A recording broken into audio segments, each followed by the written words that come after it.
ആമേൻ. സ്തോത്രം.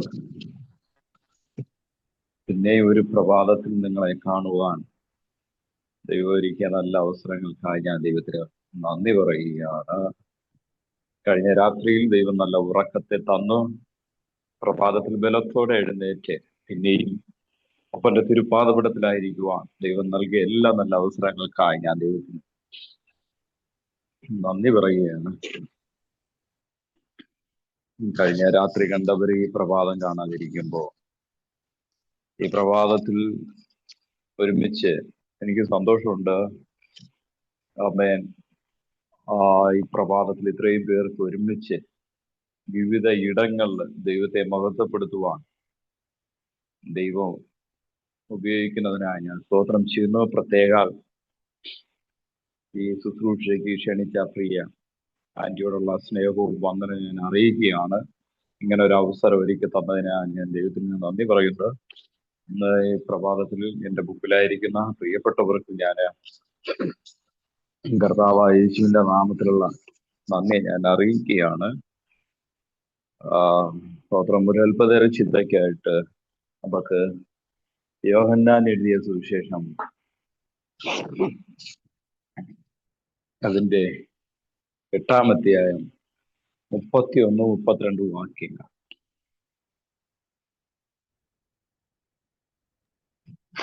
തന്നിൽ വിശ്വസിച്ച യഹൂദന്മാരോട് യേശു, എന്റെ വചനത്തിൽ നിലനിൽക്കുന്നു എങ്കിൽ നിങ്ങൾ വാസ്തവമായി എന്റെ ശിഷ്യന്മാരായി സത്യമറിയുകയും സത്യം നിങ്ങളെ സ്വതന്ത്രരാക്കുകയും ചെയ്യും എന്ന് പറഞ്ഞു. അവർ അവനോട് നമുക്ക് ഇതിന്റെ പശ്ചാത്തലം പഠിക്കുമ്പോ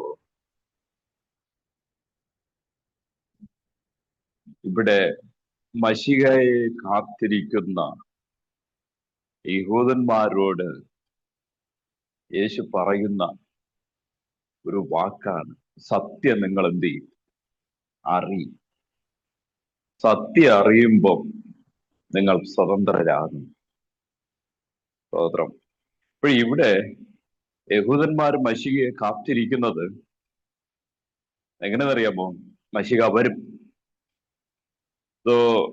ശൗലിനെ പോലെ, പഴയ രാജാവായ ശൗലിനെ പോലെ ഒരു 10 അടി പൊക്കു വാളുമായിട്ട് കുതിരപ്പുറത്ത് വരും എന്നൊക്കെയുള്ള ആ ഒരു കാഴ്ചപ്പാടിലാണ് യഹൂദന്മാരായിരിക്കുന്നത്.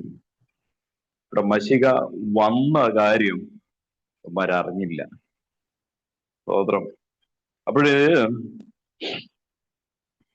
വ്യഭിചാര കുറ്റത്തിൽ പിടിക്കപ്പെട്ട സ്ത്രീയെ കല്ലെറിയാൻ വേണ്ടി വരുമ്പോ നമുക്ക് ചരിത്രം അറിയാം. നിങ്ങളിൽ പാപമില്ലാത്തവൻ ആദ്യം കല്ലെറിയട്ടെ, അവളെ കല്ലെറിയട്ടെ എന്നുള്ള ഇതില് യേശു പറയുകയാണ്. അപ്പോൾ വന്നവരെല്ലാം എന്ത് ചെയ്തു? കുറച്ച് പേര് യേശുവിന്റെ പക്ഷത്തോട്ട് ചേർന്ന് ഈ വാക്ക് കേട്ടപ്പോ. കാരണം അതിൽ നിന്ന് എന്ത് ചെയ്തു? യമാ രക്ഷപ്പെട്ട് യേശുവിനോട് കൂടെ ചേർന്ന്. കുറച്ചു പേര് വന്ന ബാക്കി എല്ലാവരും എന്ത് ചെയ്തു? കല്ലും ഇട്ടേച്ച് തിരികെ പോവുകയാണ്. അന്നേരം യേശു പറഞ്ഞില്ല ഞാനാണ് മശിഹ എന്ന്. പറഞ്ഞെങ്കിൽ എന്ത് ചെയ്യും? തിരിച്ചാ കല്ലാവന്മാരെടുക്കും. അതുകൊണ്ട് യേശു എന്ത് ചെയ്തു? യേശു പറഞ്ഞൊരു കാര്യമാണ്, സത്യം നിങ്ങൾ അറിയുന്ന ഒരു ദിവസം വരും, അന്ന് നിങ്ങൾ സ്വതന്ത്രരാകും. അമ്മേ സ്തോത്രം. ഇവിടെ അപ്പോഴെല്ലാം തർക്കിക്കുകയാണ്. അതിന്റെ 33-ാമത്തെ വാക്യത്തിൽ പറയുന്നു, അവർ അവനോട്, ഞങ്ങൾ അബ്രഹാമിന്റെ സന്തതി, ആർക്കും ഒരു നാൾ എന്ത് ചെയ്തിട്ടില്ല? ദാസന്മാരായിട്ടില്ല.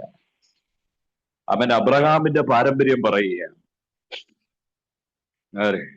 യഹൂദന്മാര് ഞങ്ങൾ അബ്രഹാമിന്റെ സന്തതി പരമ്പരയിൽപ്പെട്ടവരാണെന്നൊക്കെ പാരമ്പര്യം പറയുമ്പോൾ യേശു അവിടെ പറയുന്നൊരു വാക്കുണ്ട്, ആമേൻ ആമേൻ, ഞാൻ നിങ്ങളോട് പറയുന്നു, ദാസൻ എന്നേക്കും വീട്ടിൽ എന്ത് ചെയ്യുന്നില്ല? വസിക്കുന്നില്ല. സ്തോത്രം. പുത്രനോ എന്നേക്കും വസിക്കും. സ്തോത്രം. അപ്പോഴേ ദാസൻ എന്ത് ചെയ്യുന്നില്ല? അകത്ത് പ്രവേശനമില്ല. ഈ പുത്രത്വത്തിലേക്ക് കയറി വന്നവർക്ക് എപ്പോഴും ഭവനത്തിനകത്ത് ആമേൻ ഹല്ലേലൂയ. ഇപ്പോൾ ദാസൻ ഇപ്പോഴും പാപം ചെയ്യുന്നവൻ എപ്പോഴും എന്ത് ചെയ്യുന്നു? അവൻ ഭവനത്തിന് പുറത്താണ്. പക്ഷേ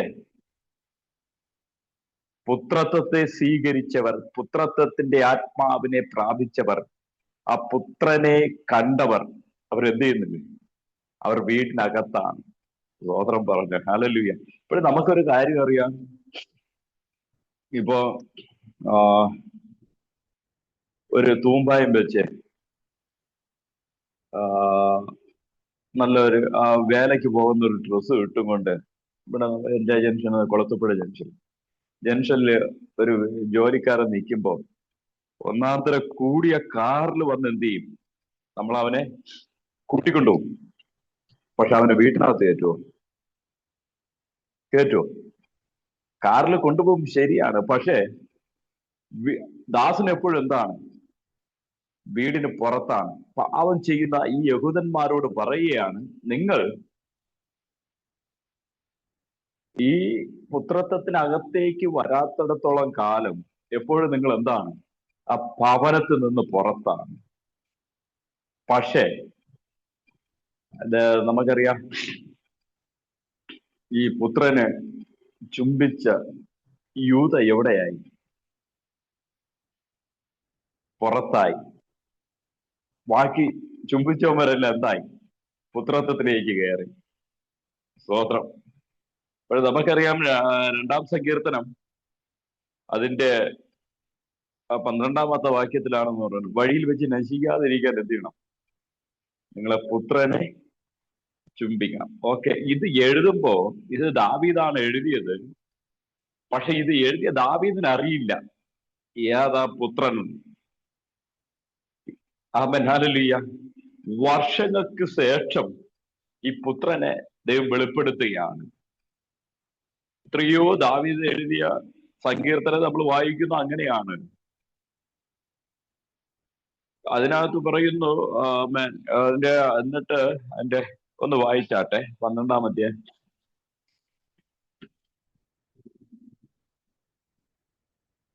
അതിന്റെ 12-ാമത്തെ വാക്യം, 2-ാമത്തെ സങ്കീർത്തനം 2-ന്റെ. അവൻ കോപിച്ചിട്ട് നിങ്ങൾ വഴിയിൽ വെച്ച് നശിക്കാതിരിപ്പാൻ പുത്രനെ ചുംബിപ്പീൻ. അവന്റെ കോപം ക്ഷണത്തിൽ ജ്വലിക്കും. അവനെ ഇവിടെ അവൻ കോപിച്ചിട്ട് നിങ്ങൾ വഴിയിൽ വെച്ച് നശിക്കാതിരിക്കാൻ പുത്രനെ എന്ത് ചുംബിപ്പേ. ഇവിടെ ദാവീദ് എഴുതുമ്പോഴത്തേക്ക് പുത്രൻ ഏതാണെന്നുള്ള കാര്യം എന്ത് ചെയ്യുന്നില്ല, മശിഹയാണ്, ക്രിസ്തു ആണെന്നുള്ള കാര്യം എഴുതിയ ദാവീദിന് പോലും അറിയില്ല. പക്ഷെ കാലങ്ങൾ അത് എന്ത് ചെയ്തു? പുത്രനെ ദൈവം വെളിപ്പെടുത്തി. അവൻ എങ്ങനെ? അതിന്റെ 7-ാമത്തെ വാക്യത്തിൽ വായിക്കുന്നു. അതിന്റെ 7 വായിച്ചാട്ടെ. ഞാനൊരു നിർണയം പ്രസ്താവിക്കുന്നു. യഹോവ എന്നോട് അരുളി ചെയ്തത്, നീ എന്റെ പുത്രൻ, ഇന്ന് ഞാൻ നിന്നെ ജനിപ്പിച്ചിരിക്കുന്നു. Amen hallelujah. നമുക്കറിയാം യെശയ്യാ പ്രവാചകന്റെ പുസ്തകത്തില് 9-ാമത്തെ അതിന്റെ 6-ാമത്തെ വാക്യത്തിൽ വരുമ്പോഴാണ് പ്രവാചകൻ ഈ പുത്രനെ കുറിച്ച് പ്രവചിക്കുന്നത്. എന്താണ്? നമുക്കൊരു ശിശു ജനിച്ചിരിക്കുന്നു, നൽകപ്പെട്ടിരിക്കുന്നു, ഒരു മകൻ നൽകപ്പെട്ടിരിക്കുന്നു. ആധിപത്യം അവന്റെ തോളിലിരിക്കും. അവൻ അത്ഭുത മന്ത്രി, വീരനായ ദൈവം, നിത്യപിതാവ്, സമാധാന പ്രഭു എന്ന് പേർ വിളിക്കപ്പെടും. അത് എത്രയോ വർഷങ്ങൾക്ക് ശേഷം ഇവിടെ യെശയ്യാ പ്രവാചകൻ പ്രവചിക്കുകയാണ്. അതിന് വർഷങ്ങൾക്ക് ശേഷം എന്ത് ചെയ്യാ? ഇവിടെ യഹൂദന്മാര് കാത്തിരിക്കുക. ഇരുണ്ട കാലഘട്ടങ്ങളിൽ നമ്മളെ ഭരിക്കാൻ ഒരു രാജാവ് വരും, ഒരു മശിഹ വരും. പക്ഷെ വന്ന കാര്യം ഇവന്മാരെ അറിഞ്ഞില്ല. Amen hallelujah. ഇവിടെ പറയുകയാണ്, എന്താണ്? നമുക്കൊരു ശിശു ജനിച്ചിരിക്കുന്നു. സ്തോത്രം. അത് വർഷങ്ങൾക്ക് ശേഷം യോഹന്നാനിൽ കൂടി ആ പുത്രനെ വെളിപ്പെടുത്തുകയാണ്. യോഹന്നാൻ ഒരു വെറൈറ്റി മനുഷ്യനാണ്. അതറിയാമോ? സാധാരണ നമ്മളൊന്നും കഴിക്കും പോലത്തെ ഫുഡല്ല യോഹന്നാൻ കഴിച്ചിരുന്നത്.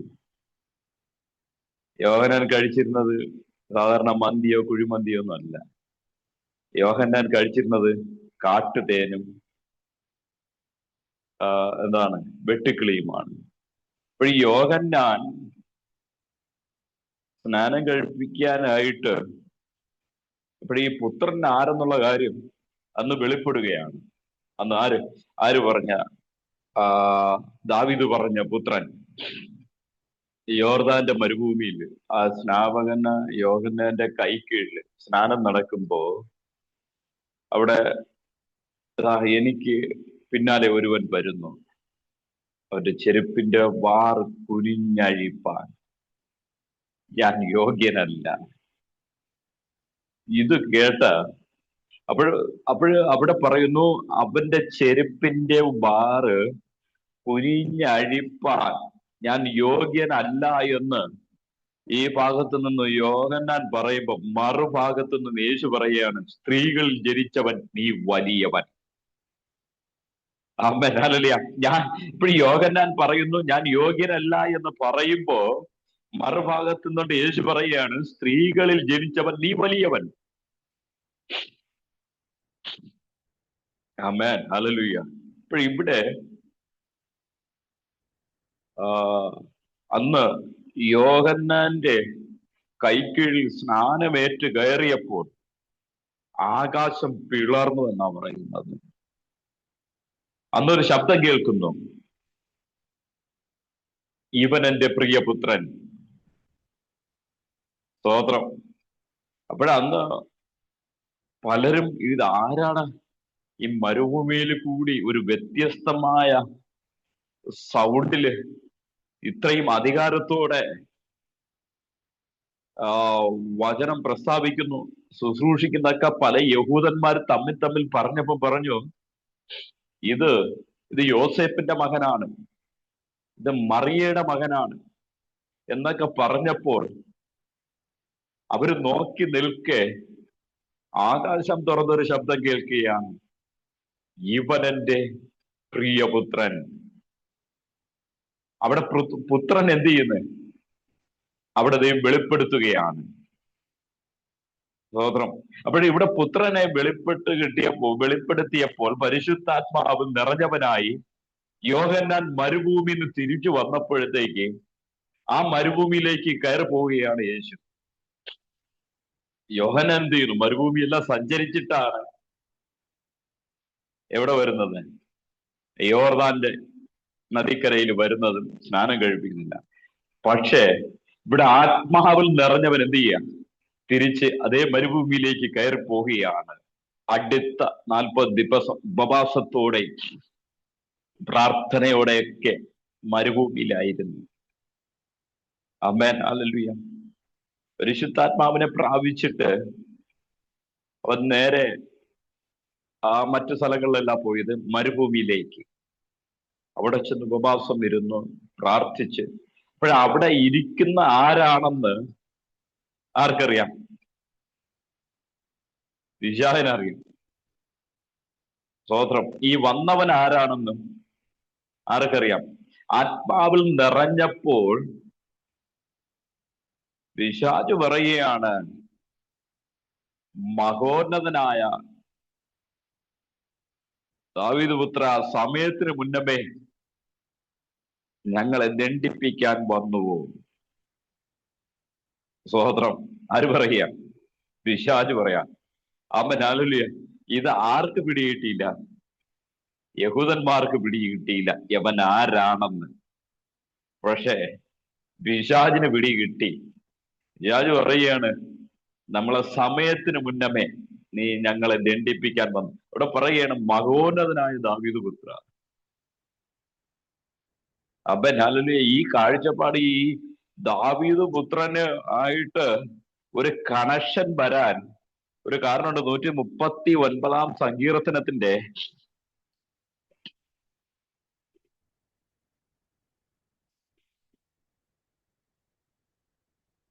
അതിന്റെ 13-ാമത്തെ വാക്യം. 130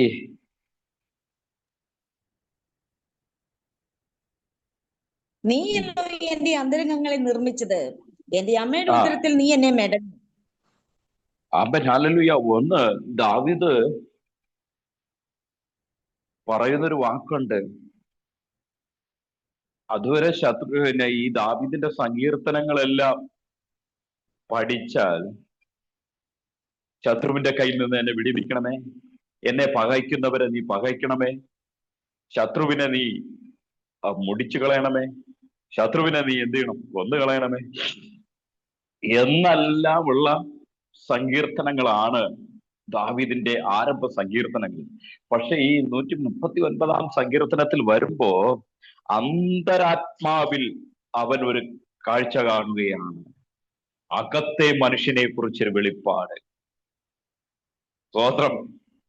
അപ്പോഴാണ് അവന് ബോധ്യം വന്നത്, അവൻ, ഞാനൊരു പൊക്കം കുറഞ്ഞ മനുഷ്യനായിരിക്കാം, അവൻ എങ്കിലും എന്റെ അകത്ത് വസിക്കുന്നവൻ എന്നേക്കാൾ വലിയവൻ. ആ ആത്മാവിനെ തിരിച്ചറിഞ്ഞവൻ പറയുന്നു, നീ അല്ലയോ എന്റെ അന്തരംഗങ്ങളെ നിർമ്മിച്ചവൻ. സ്തോത്രം പറഞ്ഞാണ്. ഹല്ലേലൂയ. അതുവരെ ദാവീദ് ആദ്യത്തെ സങ്കീർത്തനങ്ങളെല്ലാം നമുക്കറിയാം പ്രതികാരത്തിന്റെ സങ്കീർത്തനങ്ങളാണ്. ശരിയല്ലേ ഞാൻ ഈ പറയുന്നത്? എനിക്ക് നല്ലൊരു ആമേൻ പറഞ്ഞോ? സ്തോത്രം. പക്ഷെ ഇവിടെ തിരിച്ചറിഞ്ഞ ദാവീദ് പറയും, അകത്തൊരു മനുഷ്യനുണ്ട്. ആമേൻ, ഹല്ലേലൂയ. എന്നിട്ട് പറയുന്നു, അവൻ ഭയങ്കരവും അതിശയവുമായിട്ട് എന്നെ എന്ത് ചെയ്തിരിക്കുക, സൃഷ്ടിച്ചിരിക്കുക. ഇത് ദാവീദ് തിരിച്ചറിഞ്ഞു. ഇപ്പോഴും അമ്മയുടെ ഉദരവുമായിട്ട് എന്ത് ചെയ്തിരിക്കുക, കണക്ട് ചെയ്തിരിക്കുകയാണ്. പക്ഷെ അതിന് മുന്നമേ അവൻ നമ്മളെ കണ്ടു. ഇന്ന് ആരുടെ അപ്പന്റെ അമ്മയുടെ കീഴിൽ ജനിച്ചു എന്നുള്ളതല്ല, നീ ജനിക്കുന്നതിന് മുന്നമേ നിന്നെ കണ്ട ഒരു കണ്ണുണ്ടായിരുന്നു. നീ ജനിക്കുന്നതിന് മുന്നമേ നീ എങ്ങനെയായി തീരണമെന്ന് അവന്റെ പ്ലാനിനകത്തുണ്ടായിരുന്നു. സഹോദരം, ഇവിടെ പറയുന്നു, ഇവിടെ എല്ലാവരും ഇങ്ങനെ യോസേപ്പിന്റെ മകനെന്നും മറിയയുടെ മകനെന്നെല്ലാം പറഞ്ഞിങ്ങനെ ഇരിക്കുകയാണ്. അപ്പോഴാണ് സ്വർഗത്തിൽ നിന്ന് പറഞ്ഞത്, ഇല്ല, ഇത് എന്റെ പുത്രനാണ്. ആമേൻ, ഹല്ലേലൂയ. ഇവിടെ ദാവീദും അതാണ് പറഞ്ഞ്, ദാവീദ് പുത്ര. ഇതാണ് യേശുവുമായിട്ട് ആ കണക്റ്റഡ് ആകുന്നത്. നമ്മൾ പലപ്പോഴും കേൾക്കാറുണ്ട്, മഹോന്നതനായ ദാവീദ് പുത്ര എന്നോട് കരുണ കാണിക്കണമേ. ആമേൻ, ഹല്ലേലൂയ. അപ്പോൾ ഈ ദാവീദ് പുത്രന്റെ ആ പാരമ്പര്യത്തിൽ വരാൻ ദാവീദ് പറഞ്ഞത്, നീയല്ലോ എന്റെ അന്തരംഗങ്ങളെ നിർമ്മിച്ചവൻ. എന്നിട്ട് അമ്മയുടെ ഉദരവുമായിട്ട് എന്ത് ചെയ്തിരിക്കുക, കണക്ട് ചെയ്തിരിക്കുകയാണ്. അപ്പോൾ ദാവീദ് പിന്നീട് ആ സത്യം അറിയുകയാണ്. അമ്മേ, സത്യം എന്ത് ചെയ്യാണ്? ഈ 139 സങ്കീർത്തനത്തിലേക്ക് വരുമ്പോ ദാവീദ് അത് അറിയുകയാണ്. ദാവീദ് പറയുന്നു, ഞാൻ ഭയങ്കരവും അതിശയവുമായി നീ എന്നെ സൃഷ്ടിച്ചിരിക്കുന്നു. എന്റെ അന്തരംഗം അത് തിരിച്ചറിയുന്നു. എന്റെ അകത്തെ മനുഷ്യൻ തിരിച്ചറിയുന്നു. അപ്പോൾ ഇവിടെ അകത്തെ മനുഷ്യൻ തിരിച്ചറിഞ്ഞാൽ നമ്മൾ എന്ത് ചെയ്യും? സ്വതന്ത്രരാകും. ആമേൻ, ഹല്ലേലൂയ. ഇവിടെ അതാണ് പറഞ്ഞത്, നിങ്ങൾ സത്യം എന്ത് ചെയ്യും? സത്യം ഒരു നാൾ നിങ്ങൾ അറിയും. ആമേൻ, ഹല്ലേലൂയ. സത്യം നിങ്ങൾ ഒരു നാൾ എന്ത് ചെയ്യും? അറിയും. അറിയുമ്പോ ആ സത്യം നിങ്ങളെ സ്വതന്ത്രരാക്കും. ആമേൻ, ഹല്ലേലൂയ. ഇവിടെ നമുക്കറിയാം, യേശുവിനെ ക്രൂശിക്കാൻ നേരത്ത് കാരണങ്ങളൊന്നും അവരെന്ത് ചെയ്യുന്നില്ല, അവർക്കറിയേണ്ട കാര്യമില്ല. അപ്പോഴിവിടെ ഈ യഹൂദന്മാര് എന്ത് ചെയ്യാം, യേശുവിനെ പീഡിപ്പിക്കുക, കൊല്ലാൻ വേണ്ടി. അപ്പോഴവിടെ കണ്ട ഒരു കാരണമെന്ന് പറഞ്ഞാൽ ഇവ ദൈവദൂഷണം പറയുന്നു. സ്തോത്രം. ഇപ്പോഴും മാറി മാറി എന്ത് ചെയ്യുക, പീഡിപ്പിക്കുക, യേശുവിനെ പീഡിപ്പിക്കുക. പക്ഷെ അവരെല്ലാരും പറയുന്ന ഒരു വാക്കാണ്, ഇവ ദൈവദൂഷണം പറയുന്നു. സ്തോത്രം. മത്തായി എഴുതിയ സുവിശേഷം 26 63 64 വാക്യങ്ങൾ. യേശു ഉണ്ടായിരുന്നു. മഹാപുരോഹിതൻ പിന്നെയും അവനോട്, നീ ദൈവപുത്രനായ ക്രിസ്തു തന്നെയോ പറക എന്ന് ഞാൻ ജീവനുള്ള ദൈവത്തെ കൊണ്ട് നിന്നോട് ആണയിട്ട് ചോദിക്കുന്നു എന്ന് പറഞ്ഞു. യേശു അവനോട്, ഞാൻ ആകുന്നു. ഇനി മനുഷ്യപുത്രൻ സർവശക്തന്റെ വലത്തുഭാഗത്ത് ഇരിക്കുന്നതും ആകാശമേഘങ്ങളെ വാഹനമാക്കി വരുന്നതും നിങ്ങൾ കാണും എന്ന് ഞാൻ പറയുന്നു എന്ന് പറഞ്ഞു. ഉടനെ മഹാപുരോഹിതൻ വസ്ത്രം കിട്ടി, ഇവൻ ദൈവദൂഷണം പറഞ്ഞു. ഇനി സാക്ഷികളെ കൊണ്ട് നമുക്ക് എന്താവശ്യം? അപ്പോഴിവിടെ മഹാപുരോഹിതൻ എന്ത് ചെയ്യാം, ഇങ്ങനെ നിൽക്കുകയാണ്. വിസ്താര സമയത്ത് മഹാപുരോഹിതന്റെ കുപ്പായമണിഞ്ഞ് വലത്തും ഇടത്തുമായിട്ട് പുരോഹിതന്റെ ശിങ്കിടികളുമായിട്ടൊക്കെ നിൽക്കുമ്പോ യേശുവിനോട് ഈ ചോദ്യം ചോദിച്ച്, സാക്ഷാൽ നീ ദൈവപുത്രനാണോ എന്ന് പറഞ്ഞപ്പം അതെ ഞാനാകുന്നു എന്ന് കേട്ടതും മഹാപുരോഹിതന്റെ വസ്ത്രം വലിച്ചു കീറി. സ്തോത്രം. ഇത് കേട്ടതും കൂടെ നിന്ന യഹൂദന്റെ അടിത്തറ ഇളകി. കർത്താവ് പറഞ്ഞു, ഞാൻ സത്യമാണ് പറയുന്നത്. പക്ഷെ ഇത് എന്ത് ചെയ്തില്ല, ഇവരറിഞ്ഞില്ല. ആമേൻ, ഹല്ലേലൂയ. ഇവിടെ മഹാപുരോഹിതൻ എന്ത് ചെയ്യാം, ഇവ ദൈവദൂഷണം പറയുന്നു എന്ന് പറഞ്ഞിട്ട് വസ്ത്രം സ്വയമേ വലിച്ചു കീറി. അമ്മേ, ഹല്ലേലൂയ. എന്താണ് കർത്താവ് പറഞ്ഞത്? ഞാനാകുന്നു, നിങ്ങൾ കാത്തിരിക്കുന്ന മശിക വന്നു കഴിഞ്ഞു. പക്ഷെ ഇത് തിരിച്ചറിഞ്ഞില്ല. ഇത് തിരിച്ചറിഞ്ഞത് എപ്പോഴെന്ന് അറിയാമോ? ഹല്ലേലൂയ. തിരിച്ചറിഞ്ഞത് അതിന്റെ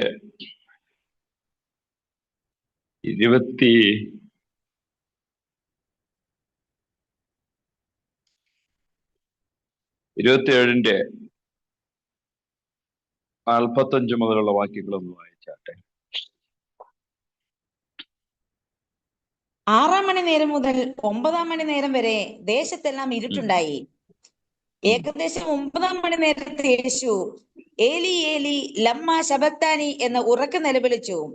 എന്റെ ദൈവമേ, എന്റെ ദൈവമേ, നീ എന്നെ കൈവിട്ടത് എന്ത് എന്നർത്ഥം. അവിടെ നിന്നിരുന്നവർ ചിലർ അത് കേട്ടിട്ട് അവൻ ഏലിയാവെ വിളിക്കുന്നു എന്ന് പറഞ്ഞു. ഉടനെ അവരിൽ ഒരുത്തൻ ഓടി ഒരു ഇവിടെ എന്ത് ചെയ്യാം, യേശു ഉറക്കെ നിലവിളിച്ചു, പ്രാണനെ വിട്ടു. ആമേൻ. ഇപ്പോഴ് ഒന്ന് ദാഹിച്ച സമയത്ത് വെള്ളം കൊടുക്കാൻ വേണ്ടി എന്തെന്നറിയാമോ, അവര് വെള്ളം കൊടുത്ത് ആ വെള്ളം എന്ത് ചെയ്തു, കയ്പ് വെള്ളമായിരുന്നു. അത് കുടിക്കാൻ പറ്റിയില്ല. ആമേൻ. ആ കയ്പ് വെള്ളം രുചിച്ചു രുചിച്ചു നോക്കി. അത് കയ്പായിരുന്നു. പക്ഷെ ഒരു കാര്യം, ആ കയ്പ് വെള്ളം കുടിക്കേണ്ടി വന്നത് ഞാനും നിങ്ങളും മധുരമായിരിക്കേണ്ടതിനാണ്. ഉറക്കെ വിളിച്ച് പ്രാണനെ വിട്ടു. അപ്പോൾ ഈ കയ്പ് ചിലരെന്ത് ചെയ്യുന്നുണ്ട്, സഭയ്ക്കകത്ത്, കൂട്ടായ്മയ്ക്കകത്ത് അത് വെളിപ്പെടുത്തുന്നുണ്ട്. എബ്രായർക്ക് എഴുതിയ ലേഖനം 12-ാം അധ്യായം അതിന്റെ 14-ാമത്തെ വാക്യം.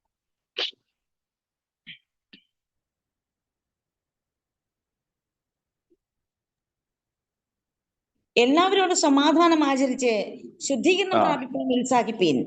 ശുദ്ധീകരണം കൂടാതെ ആരും കർത്താവിനെ കാണുകയില്ല. ആമേൻ. ഹല്ലേലൂയ. ഇവിടെ ഈ ശുദ്ധീകരണം എന്ന് പറയുന്നതിന്റെ പ്രധാന കാരണം സമാധാനം ആചരിക്കണം. സമാധാനം ഉണ്ടെങ്കിൽ എന്തുണ്ട്? അവിടെ ഒരു ശുദ്ധീകരണം ഉണ്ട്. ആമേൻ. ഹല്ലേലൂയ. ഇപ്പൊ ശുദ്ധീകരണത്തിന്റെ പ്രധാന കാരണം എന്ത് ചെയ്യണം?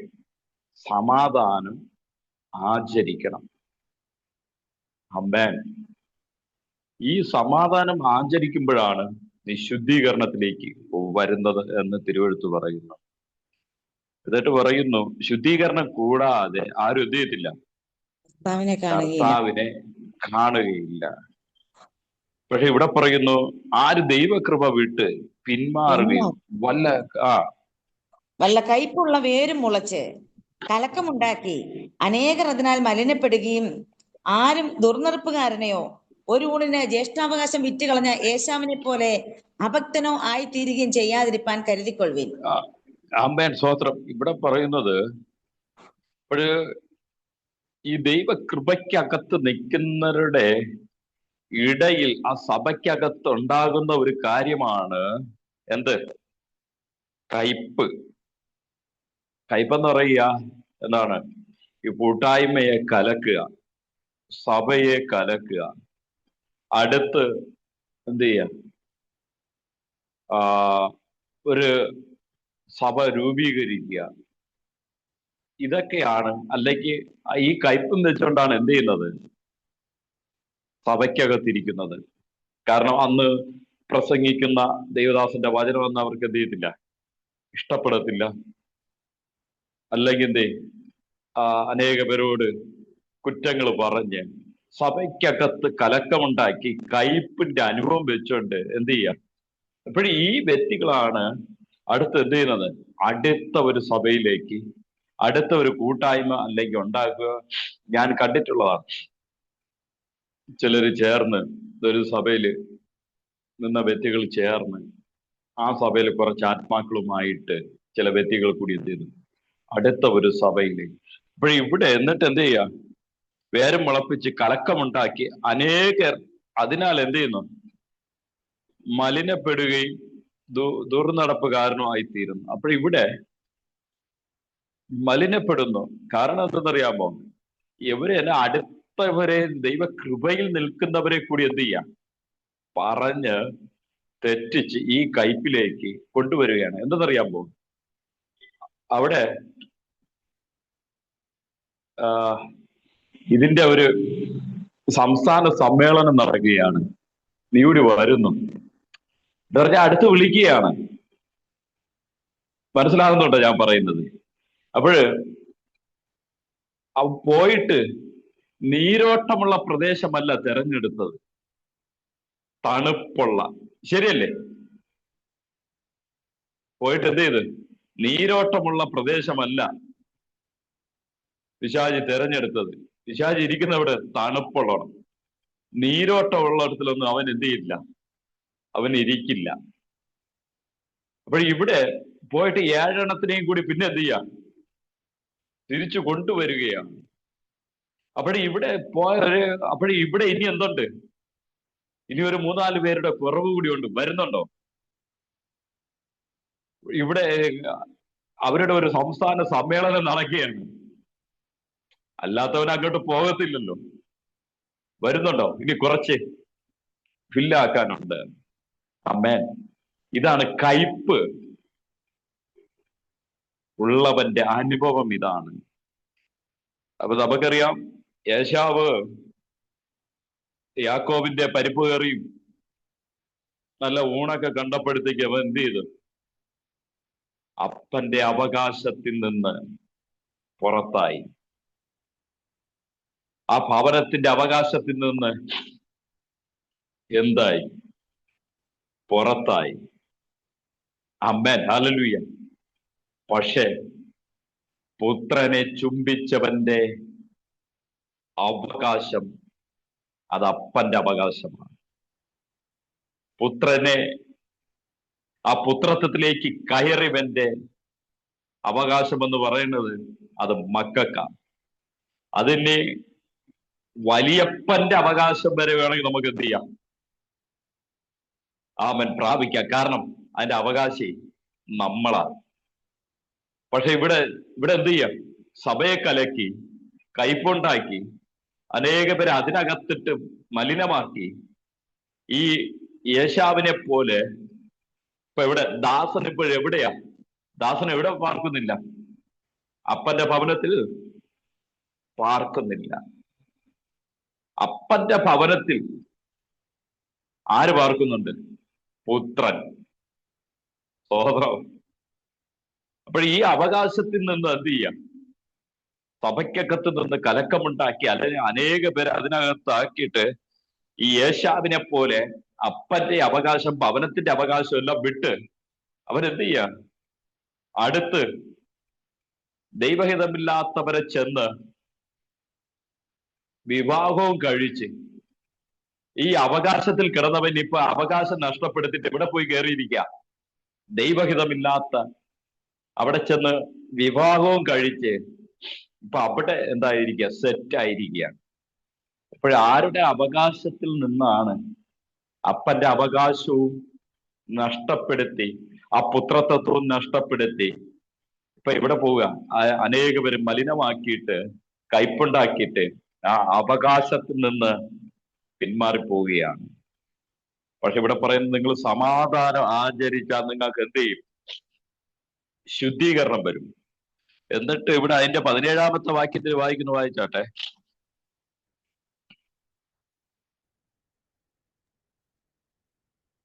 17 എബ്രായർക്ക് എഴുതിയതാണ്. അവൻ 12. പിന്നത്തേതിൽ അനുഗ്രഹം ലഭിപ്പാൻ ആഗ്രഹിച്ചു, കണ്ണുനീരോടുകൂടെ അപേക്ഷിച്ചിട്ടും തള്ളപ്പെട്ട് മാനസാന്തരത്തിന് ഇട കണ്ടില്ല എന്ന് നിങ്ങൾ അറിയുന്നുവല്ലോ. ആമേൻ, ഹല്ലേലൂയ, സ്തോത്രം. നമുക്കറിയാം, പിന്നത്തേൽ എന്ത് ചെയ്തു? കണ്ണുനീരോടെ അനുഗ്രഹം പ്രാപിപ്പാൻ കണ്ണുനീരോട് എന്ത് ചെയ്തു? അപേക്ഷിച്ചിട്ട് തള്ളപ്പെട്ടു പോയി. ആമേൻ, ഹല്ലേലൂയ. മലിനപ്പെട്ടവരുടെ കൂട്ടത്ത് നിന്ന് നമ്മൾ ഈ പുത്രത്വത്തിലേക്ക് കയറിയത് അപ്പന്റെ അവകാശത്തിലേക്കാണ് കയറിയത്. ആ ഭവനത്തിലേക്കാണ് കയറിയത്. സ്തോത്രം. ഇവിടെ ഞങ്ങൾ ഇവിടെ യഹൂദന്മാർ പറയുകയാണ്, ഞങ്ങൾ അബ്രഹാമിന്റെ സന്തതികൾ. സ്തോത്രം. അബ്രഹാമിന്റെ സന്തതി എന്ന് പറയുമ്പോൾ ലാസർ അബ്രഹാമിന്റെ മടിയിൽ ഇരിക്കുക. അതെ, ഞാനൊരു കാര്യം പറയാം. നിങ്ങള് അബ്രഹാമിനെയും ലാസറിനെയും സ്വപ്നം കണ്ടിരിക്കരുത്. ആ പുത്രന്റെ മടിയിൽ ഇരിക്കാൻ. ഇന്ന് പകൽക്കാലം ആ ഒരു കാഴ്ചപ്പാടിനകത്തേക്ക് കയറണം. ഇന്ന് പകൽക്കാലം. സ്തോത്രം. അമ്മേ, ഇവിടെ പറയുകയാണ്, യഹൂദന്മാർ പറയുകയാണ്, ഞങ്ങൾ അബ്രഹാമിന്റെ സന്തതി പരമ്പരയിൽപ്പെട്ടവര്. ഒരു നാളും എന്ത് ചെയ്യുന്നില്ല? ഞങ്ങൾ ആർക്കും കീഴടങ്ങുന്നില്ല, ആർക്കും ദാസനായിരിക്കുന്നില്ല. അപ്പോഴാണ് യേശു പറഞ്ഞത്, ദാസൻ ഒരിക്കലും എന്ത് ചെയ്യുന്നില്ല? ഭവനത്തിനകത്ത് പുത്രത്വത്തിന്റെ അവകാശത്തിലേക്ക് വന്നവർ എന്ത് ചെയ്യും? പിതാവിന്റെ ഭവനത്തിൽ. ആ പുത്രനെ കണ്ടവർ പിതാവിന്റെ ഭവനത്തിൽ. ഇവിടെ ലാസറിനെ സ്വപ്നം കണ്ട് അവൻ അബ്രഹാമിനെ സ്വപ്നം കണ്ട് ഇരിക്കുക. അവൻ ഹല്ലേലൂയ. ഇവിടെ പറയുന്നത് അത് പറ്റത്തില്ല. നീ യഥാർത്ഥത്തിൽ നീ പുത്രനെ കണ്ടോ? Amen hallelujah. എന്ത് ചെയ്യ? നീ അത് മനസ്സിലാക്കിയെങ്കിൽ, നീ അത് തിരിച്ചറിഞ്ഞെങ്കിൽ നീ എന്ത് ചെയ്യും? നീ ഭവനത്തിനകത്ത് വസിക്കും.